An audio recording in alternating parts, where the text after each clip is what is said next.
Hi అండి, అందరికీ నమస్కారం. Welcome back to my channel. ఈ వీడియోలో ఏపీ ప్రభుత్వ ఉద్యోగులకి శుభవార్త అండి. ఉద్యోగులకు పెండింగ్ పీఎఫ్ షీట్స్ 2-3 రోజుల్లో డీటీఓ లాగిన్లోకి అయితే రానున్నాయి. వాటి గురించిన పూర్తి సమాచారాన్ని ఈ వీడియోలో తెలుసుకుందాము.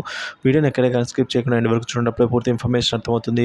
వీడియోకి ఒక లైక్ చేయండి ఫ్రెండ్స్. ఆలస్యం చేయకుండా వీడియోలోకి అయితే వెళ్ళిపోదాము. సమగ్ర శిక్ష నుంచి ఏఎంఓలకు అధికారిక సమాచారం లేనందువలన వారు కాంప్లెక్స్ సమావేశాల షెడ్యూల్లో మార్పు లేదనైతే చెప్తున్నారు. సాయంత్రంలోగా అయితే క్లారిటీ వస్తుంది.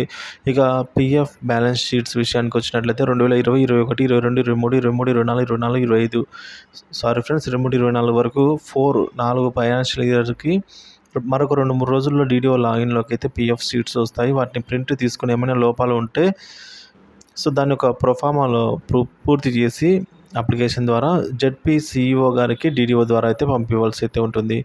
ఇక ముందు పీఎఫ్కి సంబంధించిన లావాదేవీలు సిఎఫ్ఎంఎస్ ద్వారానే జరుగుతాయి. లోన్ శాంక్షన్ తదితర అంశాలు డీడీఓ పరిధిలో ఉంటాయి. జెడ్పీ సీఈఓలకు లోన్ శాంక్షన్ సంబంధించి సంబంధం ఉండదు. జెడ్పీ సీఈఓల పరిధిలో ఉండాలనే లావాదేవీలు అయితే సరిచూసుకోవాల్సి అయితే ఉంటుంది.